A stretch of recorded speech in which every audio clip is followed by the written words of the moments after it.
Welcome to Forensic Friday, on a Saturday, where I tell you one true crime case that was solved using forensic science, all while doing, that's right, my makeup. I do want to apologize that this video is going up late. I really needed to get up that last video, so Forensic Friday kind of took a backseat and I made that one a priority. And I hope you guys don't mind. Today's video will be featuring the Colourpop and Lizzie Mcguire collaboration. This is the What Dreams Are Made Of palette. I am so excited! All the other products I'm using in this video will be linked in the description below. Please read the disclaimer. I am in no way, shape, or form a beauty guru, MUA, professional makeup artist. I'm not a forensic scientist. I don't study any sort of criminal law. I'm literally just the average girl at home playing in makeup and talking about true crime. So if you love true crime and makeup like me, then make sure you hit that subscribe button so you don't miss out on any of my future episodes, and let's get into today's case. On July 28th, 1996, in Devon, England, a fisherman off the coast of the ocean was hauling in his net for the catch of the day, but to his surprise, the catch of the day was not a fish. It was a human body. No. Well, that's not good at all, sir. Just imagine being a fisherman hauling in fish and you're just out. I mean, that's traumatizing. The fisherman contemplated just tossing the body back into the water and continuing on. As if he brought the body on board, it would contaminate the whole batch of fish and he would lose a day's wages. But despite that, he decided to bring the body on board anyway, and he called it in to the Coast Guard. They sent someone out immediately. The victim's body was an unidentified Caucasian male between the ages of 40 and 50. Finally, it's not a woman. I get a lot of cases where where most of them are women, and it's like, damn, now these men are just killing women left and right. So I mean, it's not good to see that someone died that was killed or anything, but it definitely feels a little bit better. No, it doesn't feel good at all. I know I said that. I must say, for me to be on my period, my skin is looking dashing today, darling. Dashing. Based on the decomposition, the pathologists were able to determine that the body had been in the water for less than a week. The victim was wearing an expensive Rolex watch. He was wearing a button-down shirt that was blue and white checkered, and a brown leather belt and green corduroy pants. What an outfit, sir. What an outfit. I should not be joking about the victim. I'm so sorry. Oddly enough, for whatever reason, the pockets on the pants were pulled inside out. They also noticed a tattoo on the back of his right hand that looked like a snowflake. There were several injuries to the body. There were bruises on his left leg and hip, and there was a 4-inch gash in the back of his head. The cause of death was drowning. The question investigators had was why and how he got into the water and drowned in the first place. They took a look at his expensive watch. It was a Swiss-made Rolex brand, Oyster Perpetua Chronometer. I think that's how you say it. It was an expensive ass watch, y'all. Don't get me tongue twisted, okay?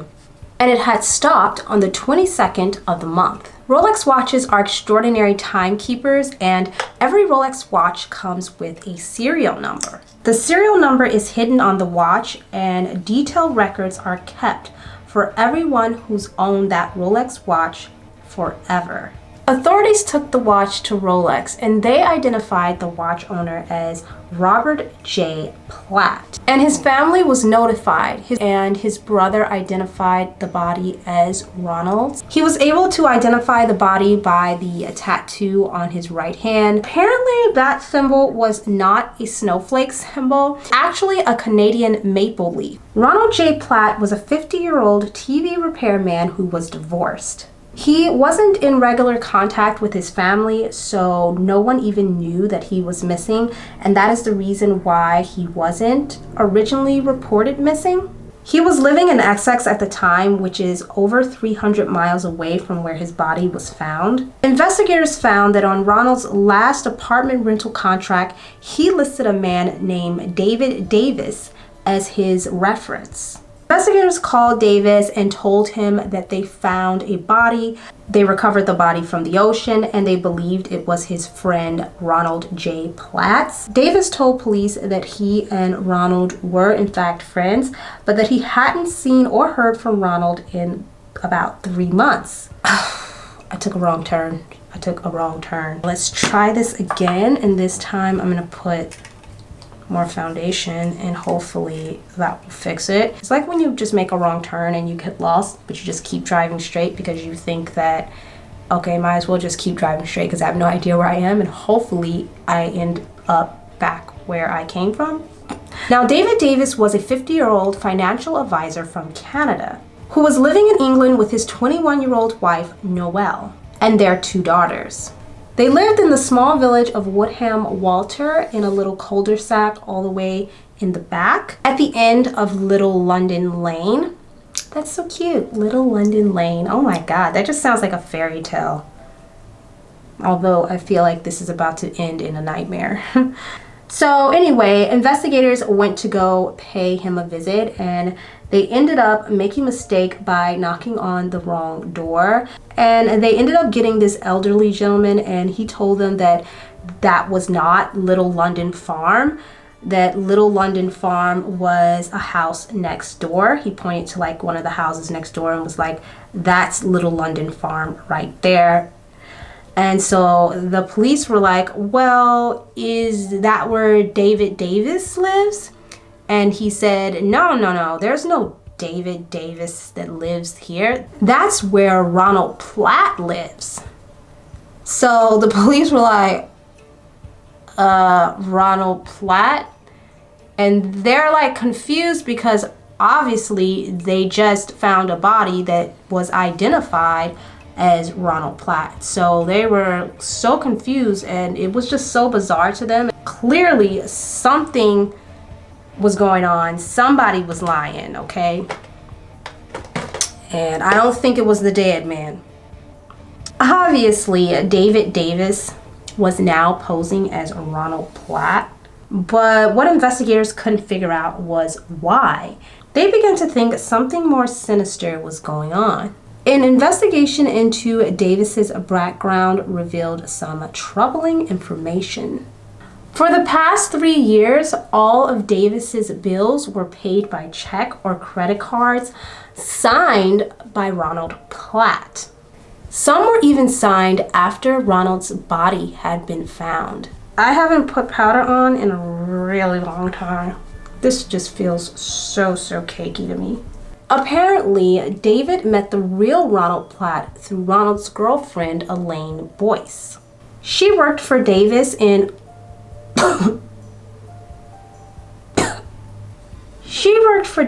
a small investment company he ran in London. Investigators also found out that Davis owned a sailboat that was in Devon, just a few miles away from where Ronald Platt's body was found. A search of Davis's phone records showed calls made in the same area where Ronald's body had been discovered. And the calls were made in July, around the same time that medical examiners say Ronald drowned.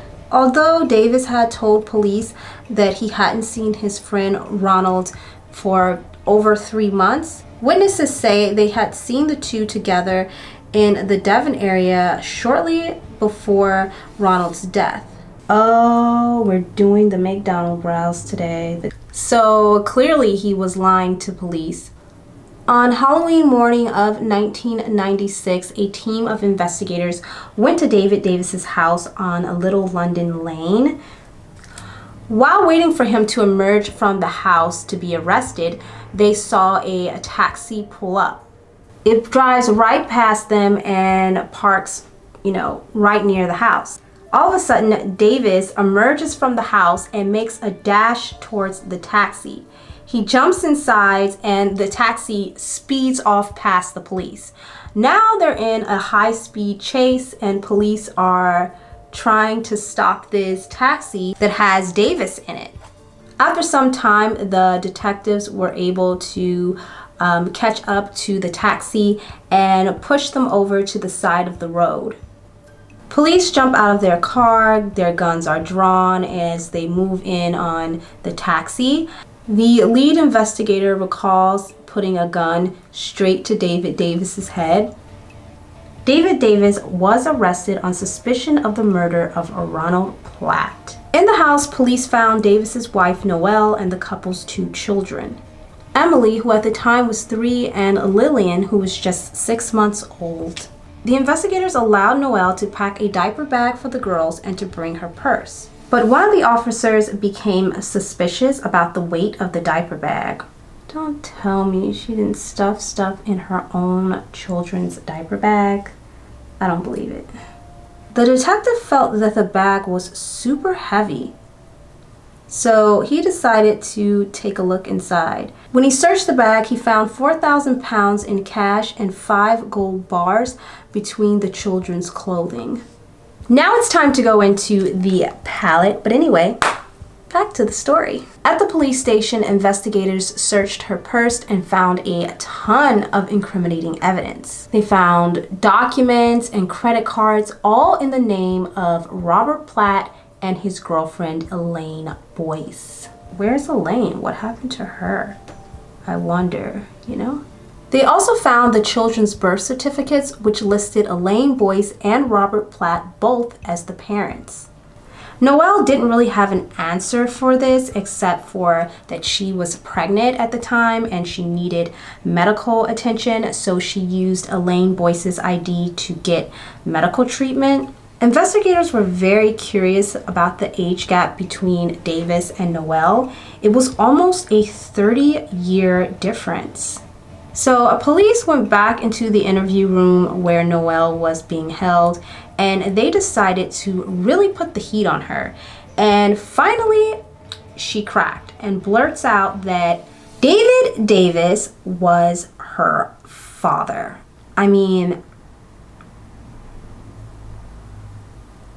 I don't really know where to start or what to say about that. Like, there's so many, like, what in the hell? As you can imagine, police were mind-boggled. They were shocked. Noelle refused to identify the father of the children. I'm just thinking, okay, what in God's creation happened? You know what I mean? Like, really, because what? Inside the Davises' home, detectives find an overwhelming amount of evidence. There were envelopes stuffed with cash in different currencies. There were American dollars, British pounds, Swiss francs, keys to storage lockers, gold bars, and expensive paintings. There are 7 items on the receipt bought from a shop called Sport Nautique. Sports Nautique was located in Dartmouth. Along with the several items listed on the receipt, there was one item that stood out to investigators: a 10-pound plow anchor. So police went back to question the fishermen to see if they had found this anchor or if they had pulled it on board that day, if they had seen an anchor or anything like that. Police thought that this was probably what Davis used to hold Ronald's body down in the water. And sure enough, a 10-pound zinc galvanized plow anchor was found and pulled on board that day.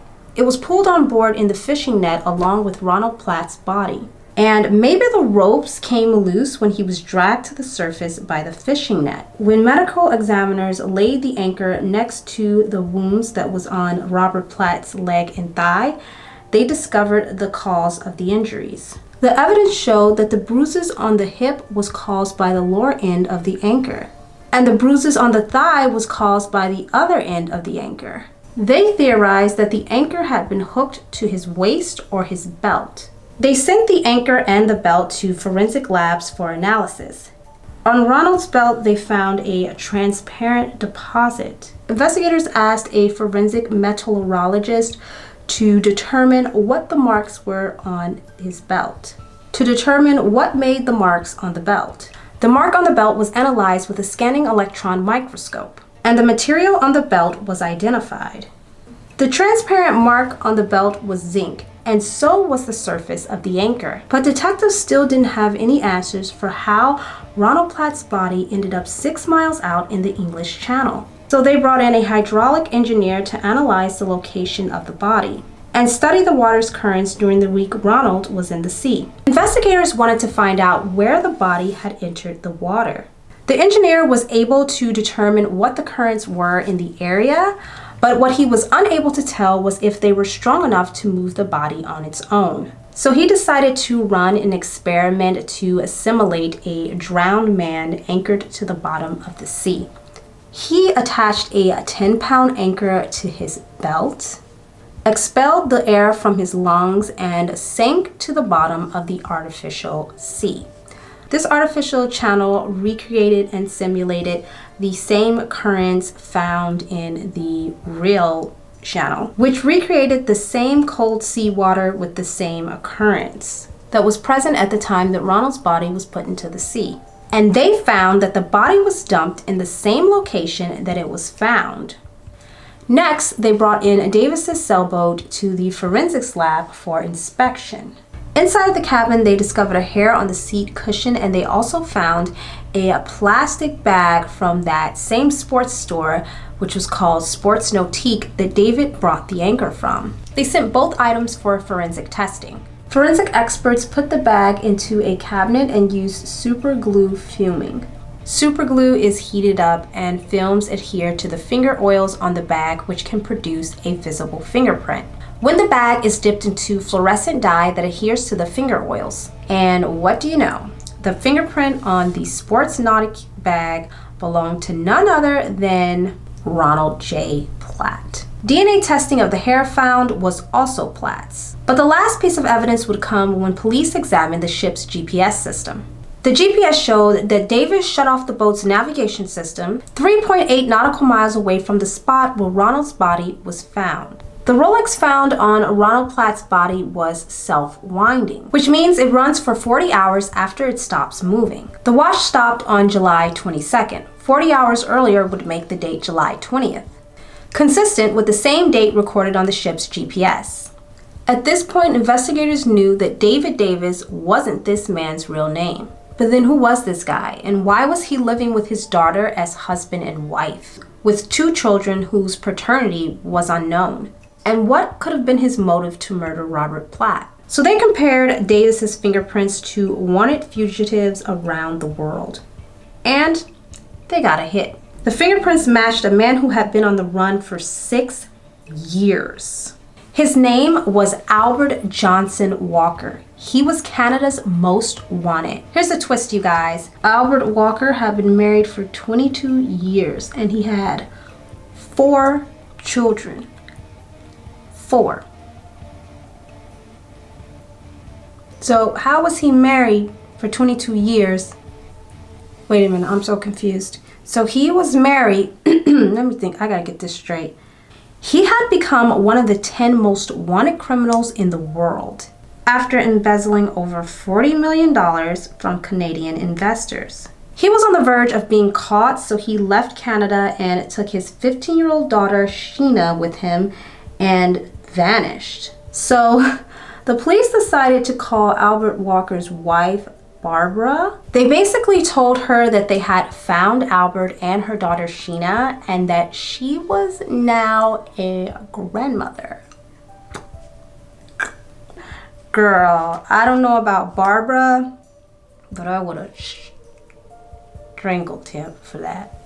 This makes me wonder if Sheena is even his real biological daughter in the first place. Maybe that wife, Barbara, is a fake wife as well. Who knows? It sounds like this guy has been doing this for a while. So what kind of mother in her right mind will let her husband take their 15-year-old daughter and run away with them?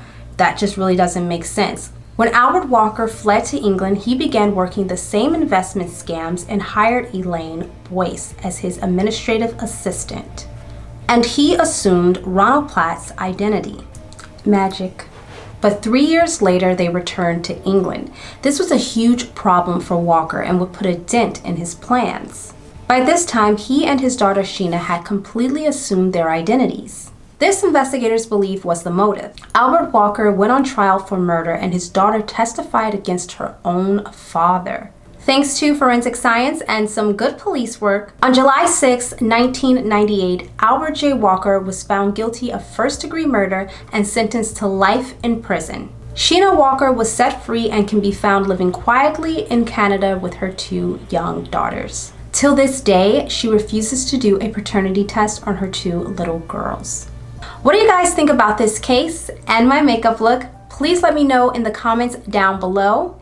If you like videos like these, check out my last episode. I will leave a link on the screen somewhere, here or here. Don't forget to like, comment, and subscribe, and I'll see you guys next week with another Forensic Friday episode. Bye!